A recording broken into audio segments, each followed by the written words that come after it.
All right, welcome back to another episode here. I'm joined today by Olivia Keane, and it's really interesting because we've known each other online for about 4 years, and you've been here for the last 2 weeks. And it was the first time that we actually ever connected in the real world, but the first time we did, we were like talking on a corner in South Korea for like about 4.5 hours. And I actually learned more about the vibes of Korea and just like what actually goes on here from that situation. Yeah, and it was crazy because we weren't drinking, we weren't eating, we're just like literally standing and talking for hours, and I've never really had an experience like that. And I wanted you to kind of come on here and share your story about, you know, how you kind of sold everything a couple years ago and have been really traveling and just kind of exploring not only the world but kind of like, you know, your mission and yourself. Yeah, exactly. So I think it started about 2.5 years ago. I was living in Vancouver downtown, and I started getting into meditation. And I remember distinctly one time, probably like 2 or 3 weeks after I started getting into the flow of meditation. Sounds kind of like bizarre, but it literally came to me. It was like, sell your stuff and go to Bali. And when I tell the story to people now, I kind of laugh because it didn't make any logical sense. I didn't have like a ton of friends who lived there or, you know, had wanted to go my whole life. It was just almost kind of more spiritual feeling than anything. And then my path to selling my stuff and originally getting to Bali was the weirdest thing because it just sort of flowed. I sold all my stuff. I had some guy from like Craigslist come in and was like, he's like literally just got out of a relationship or something. He's like, I don't know how to I don't know how to organize this, like my apartment. So he took everything and that was super smooth. And then my business partner Clarence was like, I'm gonna get you a ticket. So it just sort of felt like it flowed.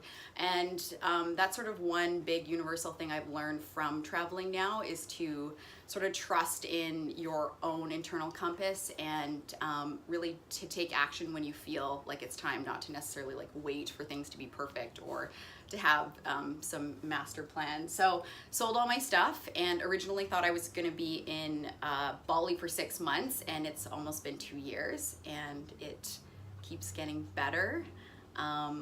And yeah. it's kind of like similar to my story. When I left Vancouver, I got rid of everything and I was like, actually no, I didn't, because I was subletting my place. And I was like, well, I'll just be back in 6 months, like same as you. I'm like, I'll be back here in 6 months, and like 6 years later, I'm still here. And yeah, just doors open. And I think when you take that first initial leap, even though you're like super nervous, didn't know how things were going to work out, and I can just imagine how you were then. We spent literally every day together pretty much for the last week and a half almost, and just seeing like really how confident and comfortable and just kind of empowered you are from probably just everything you've gone through in the last 6 weeks, or sorry, 2 years. 2 years, yeah. Yeah. The leap thing actually is a huge one.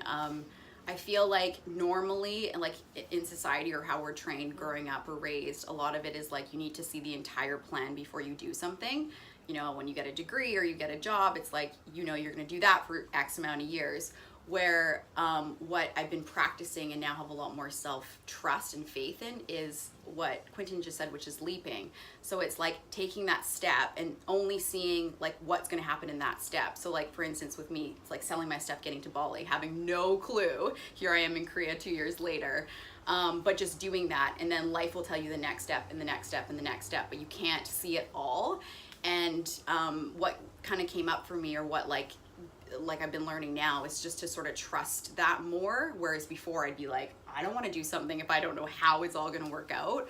But the best things I feel like in life, or the things I've experienced lately, have been from having real no clue, but just taking that first step.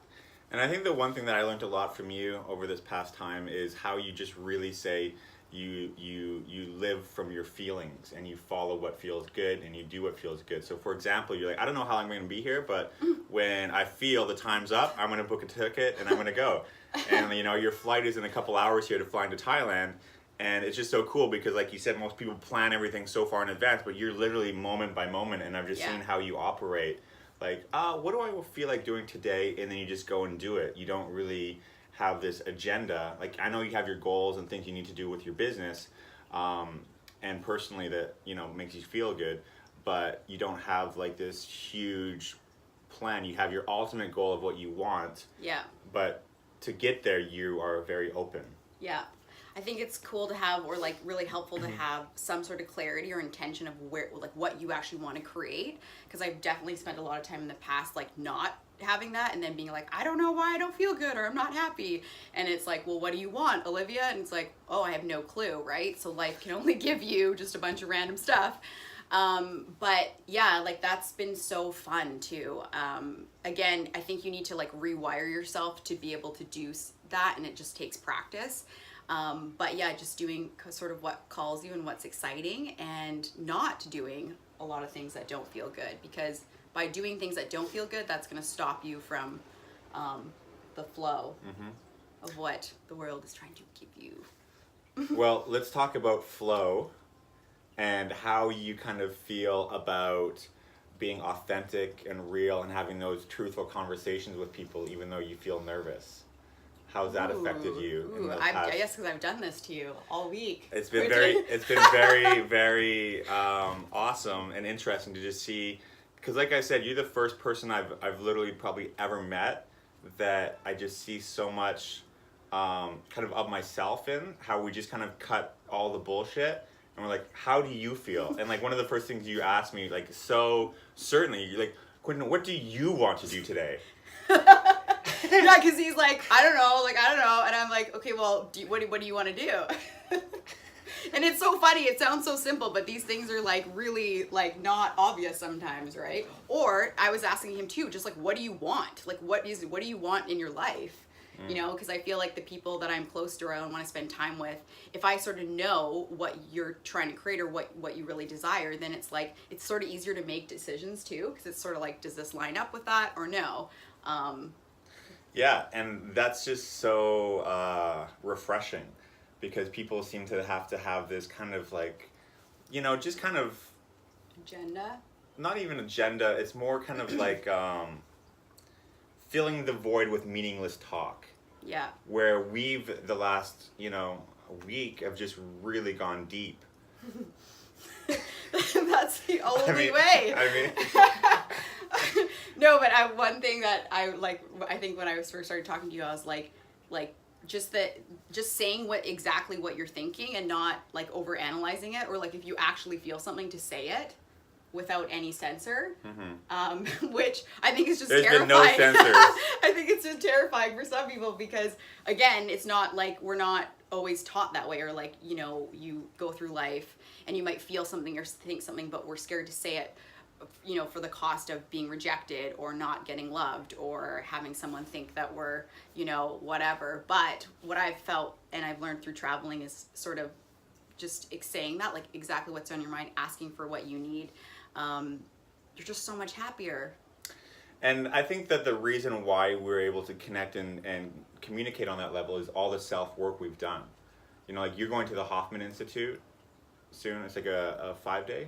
7-day. 7-day like intensive personal development program. Like that's kind of my background, you know, like before I came to Korea, I was like heavily involved in the personal development space. And I think that it takes people to be assured and grounded within themselves to be able to really cut through all that other stuff to just really authentically connect and just be like, hey, this is where I'm at, this is what I want, this is what I feel about you, and how it all kind of comes together. So I think it's been a very, very, I know for me, awesome experience. Cool. And I think too, like just to add to that, it's amazing how much working on yourself actually helps you, like with your business, with your finances, with your health, and how it all correlates. Because in the past I was very much like achievement-based love. Like when I get this, I will feel good enough. When I make this amount of money, I will feel loved. And it was very like external. And I found that I wasn't very fulfilled, or it just never ended. It was like you'd get something and you'd want something more. So there's just never the sense of inner peace. And that's where meditation, I feel like, I remember like that first moment when I was in Vancouver. It was the first time I was like living alone. I was single. And I felt like the silence, the peace like in my heart, where I was like, what was that? That was like the most real feeling I had. And it was actually like a process of elimination. I started saying things to people that I've felt my whole life. I started letting go of stuff. And leaving certain situations, selling all my stuff. And so it was almost like cleaning the slate to get really clear. And then now I feel like it's like adding things that make sense, you know, from more of an authentic place, which is sort of what you said. Why don't you give people a bit of your background? Like, what were you doing and what are you doing now? Like, to kind of, I'm sure people are like, well, how's she been traveling for 2 years? So. Yeah, for sure.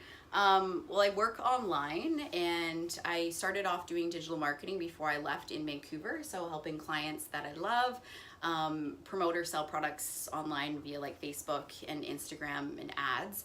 And now I'm in a network marketing business, and I help people get healthier, get fit, and make bank doing what they love. And a lot of people now too are looking for this kind of experience to be able to travel. So one thing that like excites me the most is if I can create sort of a platform or a way for people to experience even this last year or two, because it's been so life-changing. Even if you have no idea how it's going to happen or you don't think it's possible, that is why you need to do it. You know, like a lot of times people will be like, I can't, or I don't have the money, but I'm like, you become a new person, and that new person will find ways to create, you know, the abundance or whatever you truly desire. And if you don't know what you truly desire, also, I found this kind of experience to be really good because I didn't know. Yeah. And I think it's so interesting how we have such a similar background in business and in life. Like, from, you know, our families are in Alberta now, and growing up and spending a lot of time on the West Coast, and then now living in Asia. It's just kind of really cool to connect with someone who's so, you know, on the similar vibe. And yeah. So it's just been really cool and totally unexpected.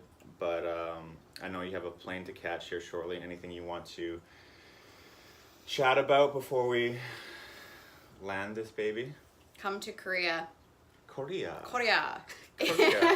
And eat Korean barbecue, go to the beach. Yeah. Quinton will show you around. I'll stand on a street corner and talk with you for 4.5 hours. And if you hang out with him, everybody will look at you because he's so tall. He's so tall.